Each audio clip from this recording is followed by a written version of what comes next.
Good morning, everybody, and welcome to the Gallant Views Daily News Show for Friday, the 10th of February 2023. My name's Colin, and I'm going to finish off the week giving you all the Rangers news for the last 24 hours. I think I said throughout the week, my worry about doing this after the transfer window was, okay, how much can we drag out over the 5 days? And it's certainly been busy enough. There's quite a few points to run through today. We're going to start off with a bit of an update, or not an update, but Stephen Davis was speaking to the BBC yesterday around his injury. So good to see he's going through some intensive rehab. Very focused, determined to get back from his ACL injury. I'd defend to watch the video. The scars look really bad on his left knee, but good to see that he's back in the rehabilitation. So a few quotes from that interview. So Stephen Davis asked about his injury in general. "I've got to be realistic. It's a big injury and takes a lot of time to come back from. At my age and the stage I'm at in my career, I know it's got to be difficult, but I've always been a very fit person, so that should stand me in good stead and give me the best possible chance of playing again. I haven't made any decisions about moving forward. I'll just concentrate on rehabbing to the best of my ability and stay focused. I don't want this to be the defining moment that ends my playing career. The last few weeks have been slow progress, but I have to try and show patience, and it is a chance for me to learn and grow as a person. I haven't had the experience of a real long-term injury during my career, so I'm thankful in a sense, but frustrated because at my age, you don't know how long you have left in football as a player, and you want to maximise that time you have left." So, yeah, just on those points before I finish the rest of it, he has been fortunate that he's never had a long-term injury, nothing as serious as this, and it is a shame that it came at his age, because he's right. You don't want a player of Stephen Davis' legacy and ability to bow out like this. I think we all said that at the time. Not just for Rangers, for Northern Ireland. He's a legend in Union. I know the word legend is bandied about very easily these days, but what he's contributed to Rangers and Northern Ireland, a legend is a fitting term. So he's went on to say, "Mentally, it's been more difficult than I expected. Coming in every day and not seeing a progress on a daily basis. You have to hit certain targets as you go along, break it into 5 or 6 week phases, tick a box and then move on to the next phase. I'm still in the initial phase, getting the swelling down and the range back in the leg, assessing things as we go along. It's difficult watching games, knowing that you might not get an opportunity to do that again, but I'm very driven to try and get myself back out there. It gives me time to grow away from that too, whether that be looking into my coaching or doing something outside of that, making the most of my time. I still need to do my coaching badges. That's one I want to tick off this year." When asked about does he see a long-term future with Northern Ireland, he went on to say, "Everybody knows how much it means to me to play for Northern Ireland. The relationship I've had with the fans in the country throughout my career. The prospect of pulling on the green shirt again, and the Rangers shirt, is a driving factor for me, although I know it's got to be a long and difficult road ahead. If the rehab goes well, I may have a chance to be involved in the last few international games of the year. But before that, it'd be nice to be there with the squad, part of the camp for a change of scenery, and to add something to the group and be amongst it." So I was talking to a couple of mates about this yesterday, just in the WhatsApp chat, and I don't see him playing for Rangers again, and that's a crying shame. I hope he does get a chance to bow out in the Rangers shirt, but I don't see it happening. I do see him featuring for Northern Ireland again, all going well, and I think he will be able to have his swan song, if not for Rangers, for Northern Ireland. But all the best to Stephen Davis and his rehab. Malky Thompson praised the fight his Rangers side showed last night, as they had to remain patient before ultimately running out 4-0 winners over Hibs in the Scottish Women's Premier League last night. So Malky Thompson, he went on to say, "I thought the performance individually was great, and collectively it was fantastic as well. It was a difficult game, and we knew it would be. What we are finding now is that teams are setting up that way against us, and to our credit, we've become very comfortable with it now. We know teams are going to sit in against us. They showed great patience and real quality was starting to come through. To break Hibs down tonight and score 4 goals, I'm extremely proud of the girls. He's went on to say, we've got to have trust and faith in what we're about, but the girls really mixed up their play tonight, which is something we've been lacking a bit. We stretched them and they camped in. Then we managed to get the goal when they were dominating the ball a bit. I'm delighted overall with the full 90 minutes, never mind the second half. Kirsty Howard getting a couple of goals on Kirsty. Kirsty's playing with real fire in her belly. She's hungry and such a joy to work with.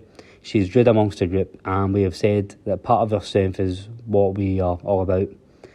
We are honest with each other daily in training. I think you could see that tonight in the park. I'm extremely proud of the fight that we showed tonight.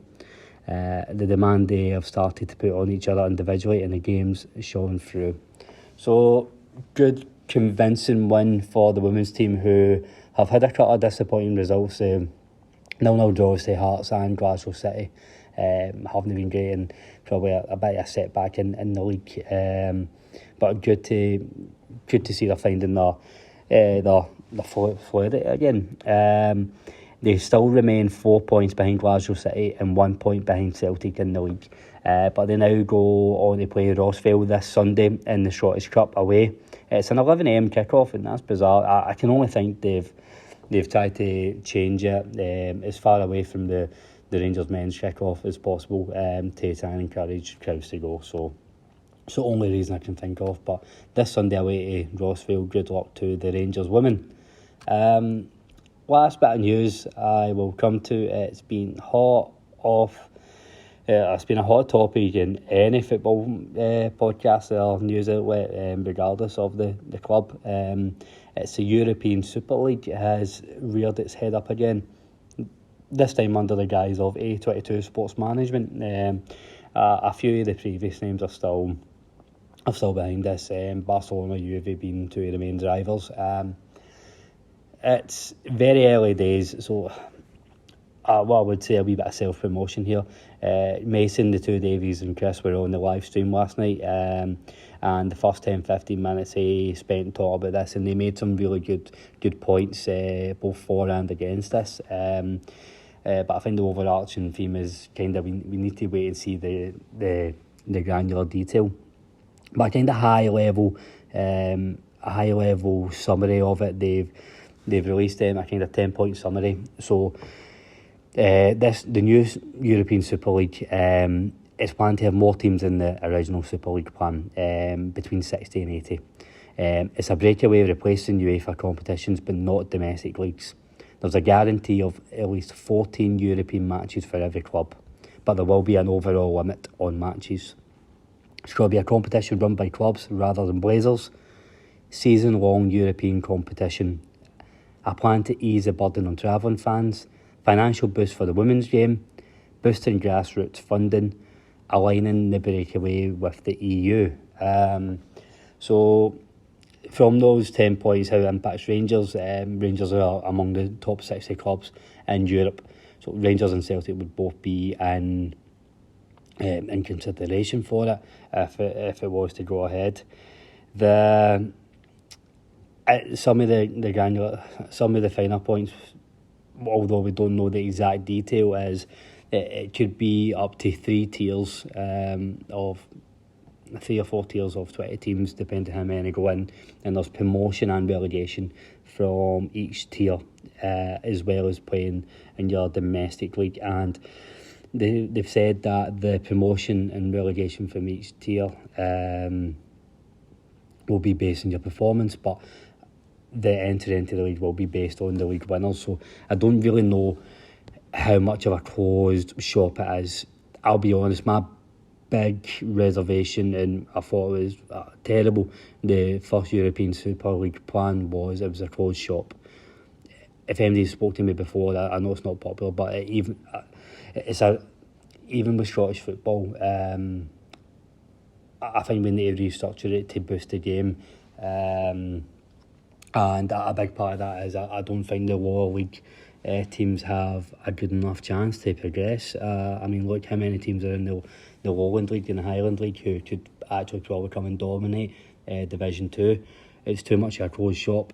The European Super League, the initial plans, that was the same. It takes away that romantic notion of MD can reach the top flight in whatever they're doing, and it just really Americanises it, and it turns into a franchise.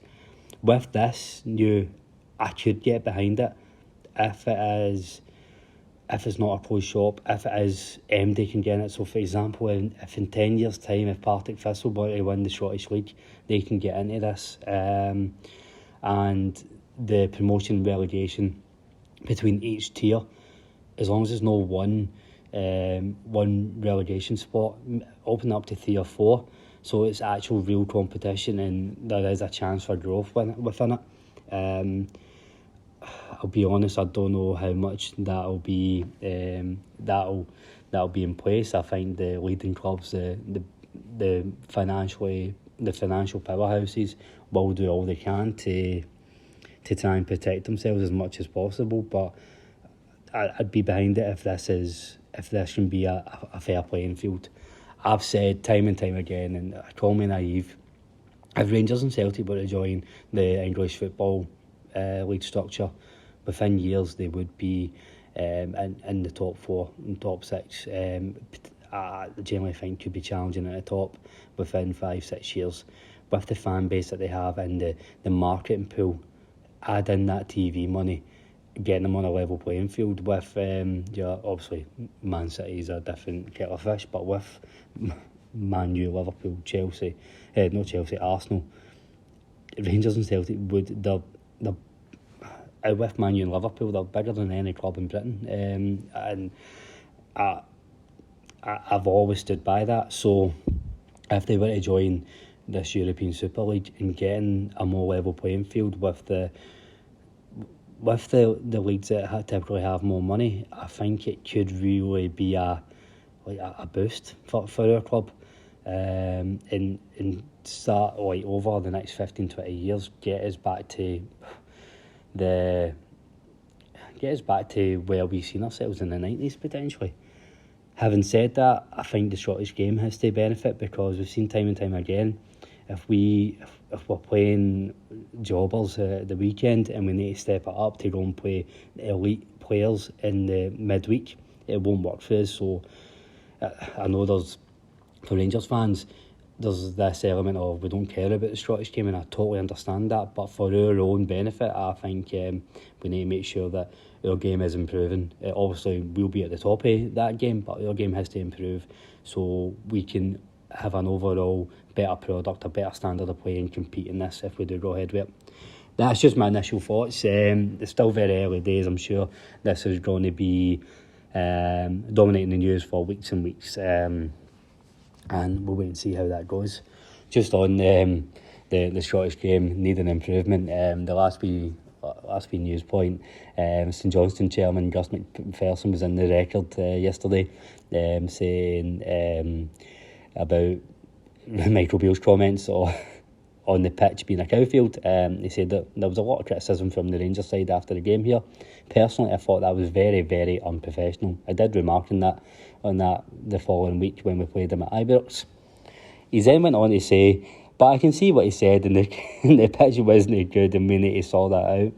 And again, it's just this whole idea that Scottish football has character just because it's shite. I don't like that. We need to stop just accepting our game's a joke and start looking at the ways that we improve it. This might be one, getting more money in it. So, last wee bit of update for me, that a lot of people on the forums and on Twitter been talking about the subway on Sunday. Also, it's a 4 o'clock kick-off on Sunday at Ibrox. The subway is open. SPT released a statement that there was planned maintenance on Sunday the 12th, Sunday the 26th of February and Sunday the 26th of March, but they've now all been, those days, the subway will be open till 8 p.m. each Sunday to accommodate the football traffic. So if you usually rely on the subway Roy Ibrox, you can do so on Sunday as long as you get the last train back at 8 p.m. Okay, folks, that's everything for me. As I said earlier, we've got a full preview of the Partick Thistle game on Sunday, as well as discussing the Super League and Alfredo Morelos contract situation. That's available. Mason, the two Davies, and Chris done that stream last night. It's available wherever you get your podcasts. Until we speak to you again Sunday night, everybody have a good weekend, and I hope your team wins. Take care.